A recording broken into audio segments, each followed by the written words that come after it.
Hi అండి అందరికీ present నేను మీ ప్రసన్న. ఇక్కడ వీడియోస్ చూస్తుంటే నాకు చాలా ఫన్నీగా అనిపించింది.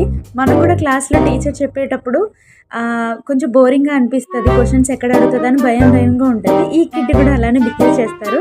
చాలా ఫన్నీగా అనిపించింది. ఆ మూమెంట్ మీరు కూడా ఒకసారి చూడండి.